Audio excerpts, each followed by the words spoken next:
Peace, world, and welcome everybody to a special conversation for the Sportster. My name is Adam Barnard. Thank you for joining me again today. My guest is a member of the Death Riders, currently wreaking havoc on the AEW roster, and a participant in last night's absolutely insane, or Wednesday night's rather, absolutely insane Blood and Guts match. Philly's own Wheeler Yuta. Sir, a pleasure to you and a pleasant good go Birds. Yeah, go Birds.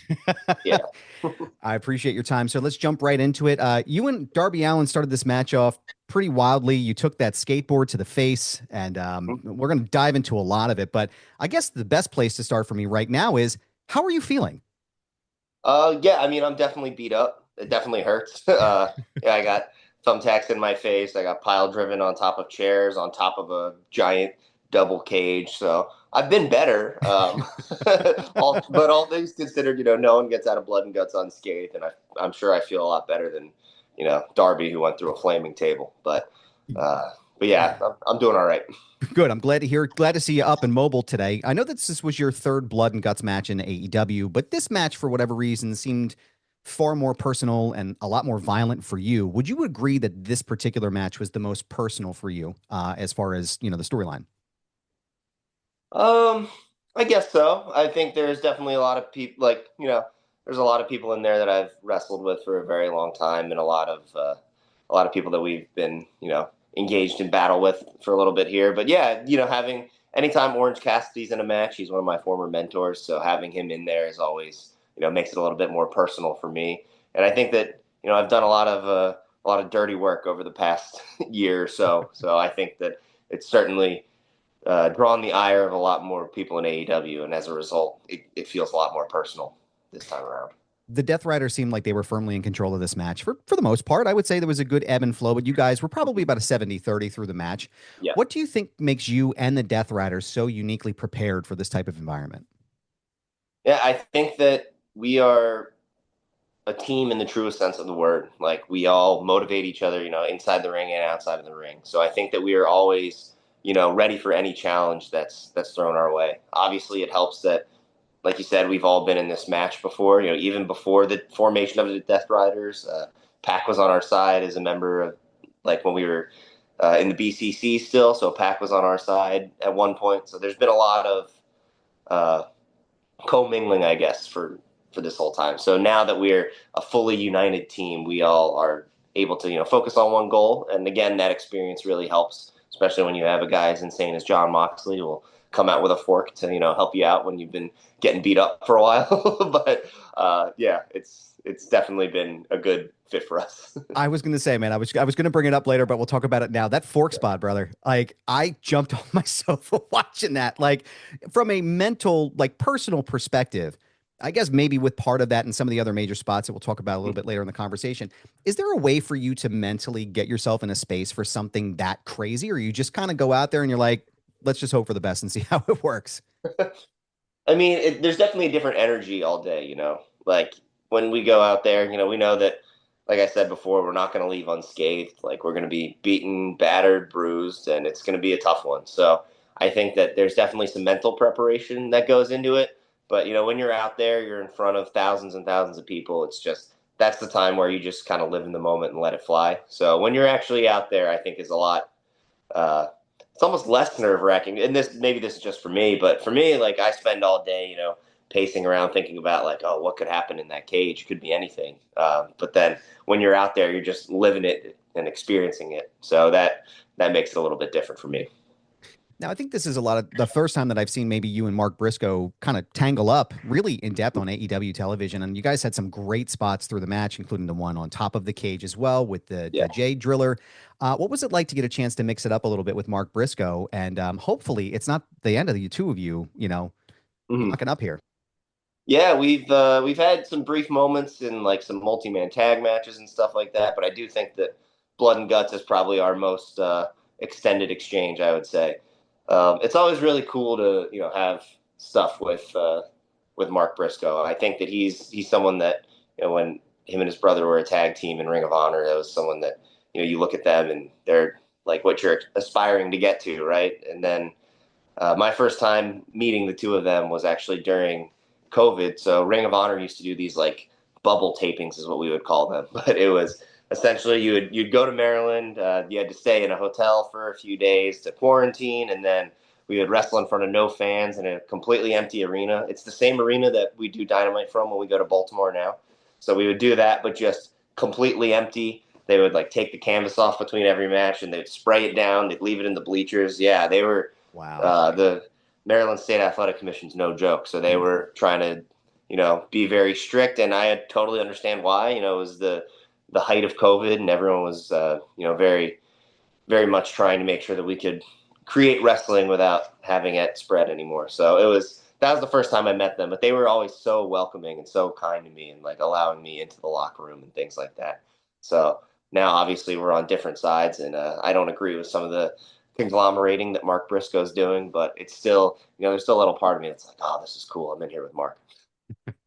And speaking of someone else that you're not necessarily agreeing with, and we spoke about him a little bit, Darby Allin, Yeah. doesn't seem like this feud is really. It seems like it's far from over at this point. What do Mhm. you think it's going to take to stop Darby Allin at this point? And what is Gabe Kidd's relationship like with the Death Riders? Are you able to speak to that a little bit more in depth? Yeah, I mean, obviously, so with Darby, I think I don't really know what it'll take because I think this could go on forever. We've tried everything. We tried to drown him. We tried to, throw him downstairs. We tried to set it. Well, he set us on fire first, but then we set him on fire this week. So who knows what it'll take? This might be just a thing that goes on forever, and I think that's okay because whole point of the Death Riders is just to try to elevate AEW to its fullest potential. And if he needs to continue antagonizing us here and there to reach his full potential, by all means, man, go for it. We'll keep fighting back. So yeah, that may go on forever. But in terms of Gabe Kidd, I think Gabe is someone who doesn't want it to go on forever because I think he's determined to kill Darby Allin one day. Um, but Gabe, he's kind of like our secret weapon, and he's really been so valuable to the team. Like I say, the Death Riders do truly feel like one unit. Like we are one team. We're always trying to motivate each other, both in and out of the ring. So Gabe is really fit just so seamlessly into that. And obviously, he's doing his thing in New Japan Pro Wrestling, and that's where his main focus is, and that's where he's still full time. But being able to have him come in and work with us has just been incredible because he's of the same mindset of where we're just trying to get the best out of ourselves and the best out of others at all costs, and he's willing to pay that price as well. So obviously you saw it, throwing people through fire, falling off of the cage in England. He's more than prepared to pay that price, and I Yeah. think that's why we work so well together. Now, I hate to ask this way, Wheeler, but I got to ask because there's been some dialogue about this. But this is the second main event match where Jon Moxley has tapped out and submitted in the match, and there's been some discussion recently about potentially the Death Riders as a group losing faith in him as sort of the figurehead of the Death Riders. Is that actually happening, or do you think people are just reading too much into it? I don't really look at him as a figurehead as much as I look at him as, a coach, a leader, a mentor, and a teammate. He's sort of all of those things all bound into one. So I'm certainly not losing any faith. I can understand why people would say that, but the whole point of, like I said before, and sorry to keep bashing you guys over the head with this, but the whole point is just that we're trying to elevate, ourselves and elevate everyone in the company. So, in doing so, Kyle stepped his game up to the point, and Darby stepped his game up to the point where they beat us. But we don't stay down. We're not gonna, roll over and die. We didn't do it when we lost the world championship. We're not gonna just, crumble. We'll make sure that we come out stronger and we raise our own standard if need be. I'd be remiss not to mention Marina Shafir. She put on an incredibly Yeah, dominant performance yeah, inside the women's Blood and Guts yeah. match. And in my results and recap on TheSportster, I referred to her as the MVP of the match, which I Mhm. absolutely believe that she is. Would you agree with that assessment? And I have to ask, just from a visual point, did she spit a tooth out at the end of that match? Because I wasn't sure if that was gum or if that was a tooth, and I need to know, man. Um, I saw her after, and I think she had all of her teeth intact still. So, unless I missed it, I think she's all right on that front.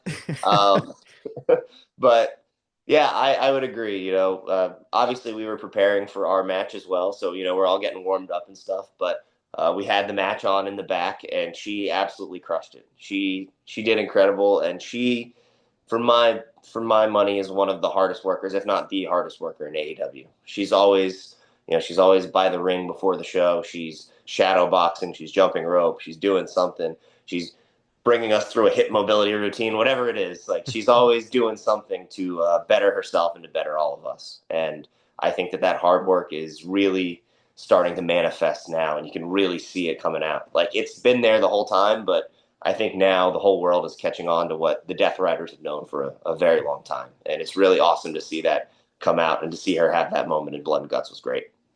Speaking of someone you're trying to change minds with, I know that you've had some interaction with AEW Women's Champion Chris Statlander, and I know it was a little bumpy there at the end with the last interaction you guys had, but I don't think that door is fully closed yet either. Do you think you're going to be able to eventually sway her and change her mind and welcome her with open arms? I mean, I tried. I tried being nice. I, you know, I I've said this before, but I think that Kristen, you know, uses her friends to get what she wants and then abandons them, and that's sort of what it felt like she did to me when I was trying to get her into the Death Riders. I put in a good word and everything. So, um, maybe she'll come around. I don't know, but I think at this point we're just going to focus on moving on without her. Maybe Marina can talk her into it if you know what I'm saying. I was just going to say maybe talking or something else. I'm not sure. Yeah, I would cross the street if I saw Marina Shafir walking towards me with that look. I'm just saying as you should. terrifying. Yeah, As you absolutely. Which is the right thing to do. yeah. Uh, now, I want to talk about something else too that's been going on. AEW has this incredible crossover that's happening right now with DC Comics, and they Mhm. also are presenting Full Gear, which is happening on November 22nd. I asked Mox about this at New York Comic Con, and he had some pretty aggressive and tough words for Batman. Not a fan of Bruce Wayne, it seems. And I need to know if you could choose anybody from the DC universe to join the Death Riders, who would it be and why? Oh man, gosh, that's tough because I don't. I mean, Superman would not even remotely fit with our sort of like mentality. Be cool to have his powers. Of course. But I don't know. Maybe Lex Luthor, honestly. Yeah, Like, I could see that. Yeah, being more of like yeah, a, I guess that he would be the real figurehead, right? He'd be kind of the guy like, if Brian Danielson hadn't, done what he did to you guys, he could have been that role, more as the evil yeah, Brian, that would work. yeah, yeah. I could see him being like an evil mastermind that kind of help us out with some of the strategy and things like that. So I think he'd be a cool one. But yeah, it would be interesting. I don't really know. I'd have to think on that one a little bit more though. Yeah. One of the best parts about AEW is the way that technical wrestling is showcased overall, and you're considered one of this generation's best technical performers. How do you continue to evolve your style in the ring? Yeah, I think I continue to evolve just based on like the opportunities that have presented themselves. Like, I think one thing in AEW that's really special is just the diversity up and down the roster. We have giants, we have luchadors, high flyers, we have Japanese wrestlers, we have people that really can do every style, and as a result, you have to wrestle against them, and you have to adapt your own game so that things mesh well, and that you can find what your strengths are, what your weaknesses are against every individual opponent. So I think just being able to keep going out there against all these different kinds of people, like what a different challenge, even just, in one match. Like Roderick Strong does not wrestle like Orange Cassidy, who does not wrestle like Darby Allin, who does not wrestle like Kyle O'Reilly. So like you have to have different facets of your game to match all of them. So I think that just being able to continue to go out there with these uh, different styles and these veterans and stuff has really helped me evolve. And then, just getting feedback from the other guys in the Death Riders. Like Claudio has really changed the way that I, think about wrestling in a lot of different ways. So being able to have all those mentors, I think really helps me evolve and continue to grow. My final question for you. I want to thank you again for your time. I know that you were hometown here, Philly guy as well. You were here for the residency at the 2300 Arena. And I saw some photos of you at the Philadelphia Eagles tailgate with my podcast partner and friend, the Blue Meanie. And I know Yeah. Ricochet was there as well. And I spoke to Meanie earlier today, and he told me, and I apologize for using this type of language to you on this recording, but someone called you a Cowboys fan. And I know that, you're a heel and, you're a bad guy on television and all and in the Death Riders, but is there anything more insulting in life than to be called a Cowboys fan? No, I think that might be like the absolute worst thing that you could call me. If there's anything different, I mean, I am a bit more of a baseball guy, to be honest. So if you call me like a Mets fan or something, that might hit a little bit closer. And we want to Just apologize here from the Sportster for yeah, that type of pay channel language. It's not something we usually yeah, like to, never. apologize. Yeah. So apologies all around. Yeah, if you could like bleep these out, that might Of be good. course. Of course.